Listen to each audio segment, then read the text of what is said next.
આ તો કેવો વિકાસ! ગ્રામ પંચાયતના ઓરડા નથી, વીસીને બેસવાની જગ્યા પણ નથી. બાબરા તાલુકાના સમઢિયાળા ગામે અમરેલી કલેક્ટર તેમજ નાયબ કલેક્ટર, બાબરા મામલતદાર તેમજ સર્કલ સાહેબ, બાબરા પોલીસ સ્ટેશનથી પીએસઆઈ તેમજ સાથી પોલીસ સ્ટાફ તેમજ સમઢિયાળાના સરપંચ વજુભાઈએ કલેક્ટર સાહેબને શાલ ઉઠાડી સન્માનિત કર્યા હતા.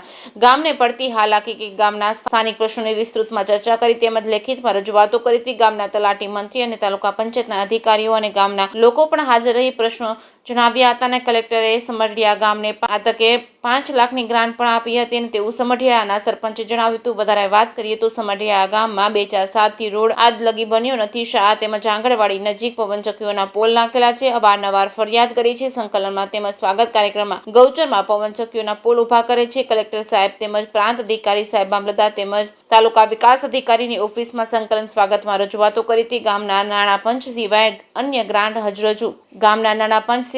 ગ્રાન્ટ હજુ લગી સમઢિયાળાને મળી નથી. સ્થાનિક ધારાસભ્ય અને જિલ્લા આયોગથી તાલુકા પંચાયતની એટીબીટી તદુપરાંત ઘણી બધી ગ્રાન્ટ ગ્રામ્ય લેવલની હોય છે. તો કયા કારણોસર સમઢિયાળામાં ગ્રાન્ટ અપાતી નથી? ગામમાં ઘણા વર્ષોથી પંચાયતી ઓરડા નથી. સ્થાનિક લેવલે બધાને લેખિતમાં રજૂઆતો કરી છે, છતાં પણ આ કામગીરી આગળ વધી નથી. ઉપરાંત બાજુની નદીઓમાંથી ચોમાસામાં પાણીમાં ગરકાવ થઈ રહીશોને પસાર થવું પડે છે. લીલવડાથી સમઢિયાળા તેમજ સમઢિયાળાથી રાયપર પુલની તાતી જરૂર છે. અનેક વખત રજૂઆતો કરી હોવા છતાં હજુ સુધી આ નિવાડો આવ્યો નથી. સમઢિયાળા ગ્રામ પંચાયતના ઓરડા આજની તારીખમાં નથી. વીસીને બેસવા માટે જગ્યા નથી. સમઢિયાળા ગામમાં નથી. તદુપરાંત સમઢિયાળા ગામમાં મેઇન બજારમાં બ્લોક હજુ નથી. હનુમાનવાડી શેરીમાં પણ બ્લોક નથી. ગામમાં પાણીનો મોટો પ્રશ્ન છે. સંપ બનાવવાની પણ રજૂઆતો કરી હતી. તેમજ સમઢિયાળાથી રાયપરને મોટો પુલ બનાવવાનો છે. સમઢિયાળાથી નીલવાડાનો પુલ બનાવવાની લેખિતમાં રજૂઆત કલેક્ટરને સમઢિયાળાના સરપંચે આ તકે કરી હતી. જે કેસવી ગુજરાતી સાથે ગોરધન તાફડા, બાબરા.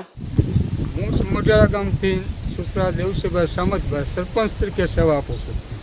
આજ રોજ 20 તારીખ અમારા ગામમાં કલેક્ટરશ્રી મુલાકાત આવેલા. પ્રાંત સાહેબ હતા, સાથે મામલતદાર સાહેબ હતા. એમાં જે અમારો પ્રશ્ન મેન હતો કે અમારે પંચાયત ઓરડો આજે બેસવા માટે નથી. છેલ્લા 20 વર્ષથી ઓરડો બેસવા માટે નહોતો. ઘણા ટાઈમથી છેલ્લા 20 વર્ષથી રોડ નથી, ગામમાં બજારો નથી, કોઈ કોચવેની વ્યવસ્થા નથી. સાહેબને મેં રજૂઆત કરી. બીજું કે આંગણવાડીની તદ્દન નજીક, સ્કૂલની તદ્દન નજીક આ જે આઇનોક્સ કંપનીવાળા જે વ્હીલ પોલ ઊભા કર્યા છે હેવી, એની રજૂઆત કરી. એને સાહેબે પણ જોયું અને આશ્વાસન અત્યારે આપેલું છે કે એને હું રજૂઆત કરું છે. અને બીજું સાહેબે ઊભા જે 5 લાખ રૂપિયાની ગ્રાન્ટ પોતાના ઓલામાંથી આપી એ બદલ કલેક્ટરશ્રીનો ખૂબ ખૂબ આભાર માનું છું. Thank you.